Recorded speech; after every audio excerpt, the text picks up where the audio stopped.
पति अभी नहा ही रहा था कि तभी फ़ोन पर मैसेज टोन बजी। पत्नी मोबाइल के पास में ही खड़ी थी। उसका ध्यान फ़ोन की तरफ गया। उसमें मैसेज ही फ़ोन पर उठाकर मैसेज पढ़ा, हाय गुड मॉर्निंग डियर। किसी बेबी का मैसेज था। पत्नी सोच में पड़ जाती है कि अब यह बेबी कौन है।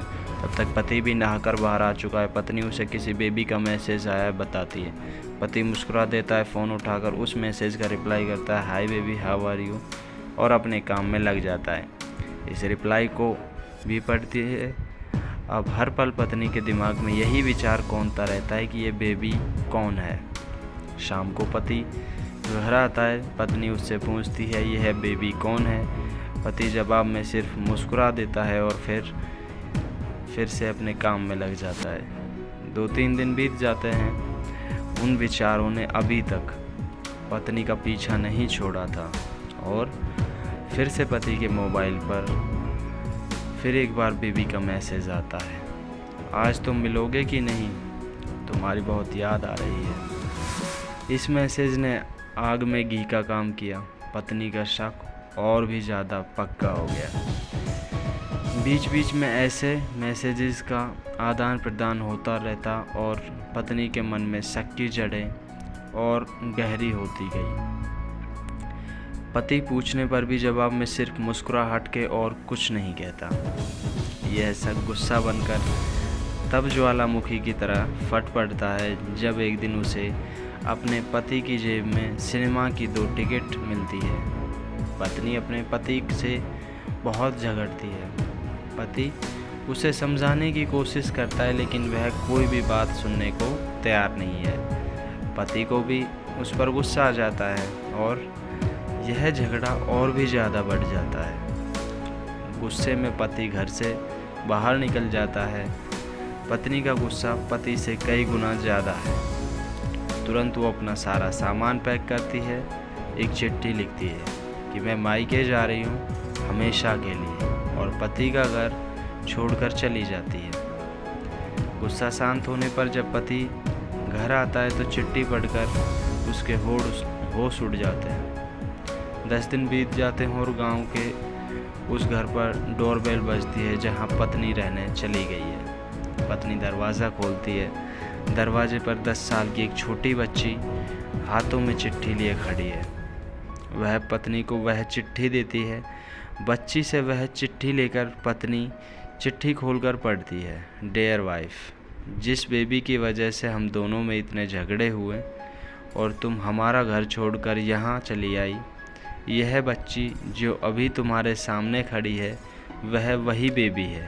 अनाथ आश्रम की एक प्यारी बच्ची इसी के साथ में बातें करता था, सिनेमा जाता था। पहली बार जब तुमने बेबी के बारे में पूछा था तो मैंने जानबूझकर तुम्हें नहीं बताया था। सोचा था थोड़ा मजाक करता हूँ, देखता हूँ तुम कैसे रिएक्ट करती हो, लेकिन मैंने यह कभी नहीं सोचा था कि तुम्हारा शक इतना बढ़ जाएगा कि तुम घर ही छोड़ दोगी।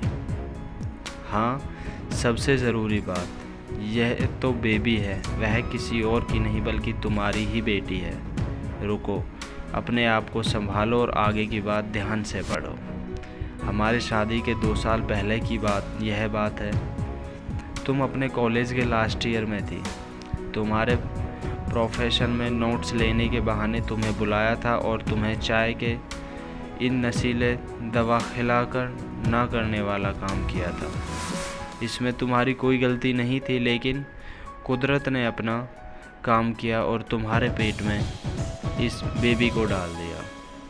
काफ़ी प्रयास करने पर भी अबॉर्शन नहीं हुआ तो तुम्हारे घर वालों ने समाज के डर से तुम्हें 6 महीने तक घर में ही रखा। तुम्हारे पिताजी खुद एक डॉक्टर है, इसलिए यह बिन मांगा बच्चा बड़ी आसानी से बिना किसी को कानो-कान खबर हुए इस दुनिया में आया। भविष्य में तुम्हारी शादीशुदा ज़िंदगी में कोई प्रॉब्लम ना हो, इसलिए तुम्हारे पिता ने इस बच्चे को गांव के एक अनाथ आश्रम में छोड़ दिया। यह बच्चा मतलब यही बेबी जो भी तुम्हारे सामने खड़ी है। अगर अभी भी विश्वास नहीं हो रहा है तो इस बच्ची के गाल का वो तिल देख लो जो शायद तुमने उसे आखिरी बार रोते हुए देखा होगा, या फिर अपने पिताजी से पूछ लो पत्नी जल्दी से उस बच्ची को पास में लेकर उसके गालों का तिल देखती है। उसका मन भर आता है, उसकी आंखों में आंसू आ जाते हैं, लेकिन अभी भी चिट्ठी बाकी है, इसलिए वह आगे बढ़ती है। मुझे पता है अभी भी तुम्हारे मन में यह सवाल उठ रहा होगा कि यह सब मुझे कैसे पता। तुम्हें बता दूं कि यह सब तुम्हारे खुद के पिता ने ही अपने मन में उठ रहे पश्चाताप को शांत करने के लिए शादी के 1 महीने पहले मुझसे मिलकर सारी बात मुझे बताई थी। उन्होंने यह भी कहा था कि अगर मैं चाहूँ तो शादी से इनकार कर सकता हूँ। मैं स्वीकार किया, क्योंकि ये इस पूरी घटना में तुम्हारी कोई भी गलती नहीं थी और हमारी शादी हो गई। तुमने मुझे बहुत प्यार किया, लेकिन तुम्हारे पिता से बेबी के बारे में जानने के बाद मैं उसे मिलने बिना नहीं रह पाया। मैं बीच बीच में उससे मिलता था। उससे मिलना, उसके साथ समय बिताना मुझे अच्छा लगता था। कितनी प्यारी बच्ची बिना किसी गलती के क्यों सज़ा भुगते। बस इसलिए मैं उसे थोड़ी सी खुशी देने की कोशिश करता था। बस मुझे इतना ही कहना था। अब अगर तुम फिर से अपने घर आकर मेरे साथ रहना चाहो तब और सिर्फ तभी गैलरी में आ जाओ। तुम्हारा और सिर्फ तुम्हारा डियर पति। बिना एक क्षण की भी देरी के पत्नी दौड़कर गैलरी में पहुंची और रास्ते पर उसका पति एल खड़ा था। उसके चेहरे पर मुस्कान की पत्नी की आंखों में आंसू के पूर।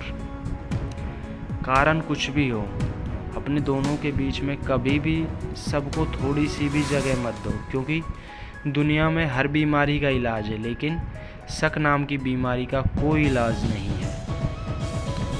कहानी अच्छी लगी तो वीडियो लाइक करें, साथ ही चैनल भी सब्सक्राइब करें। थैंक यू दोस्तों।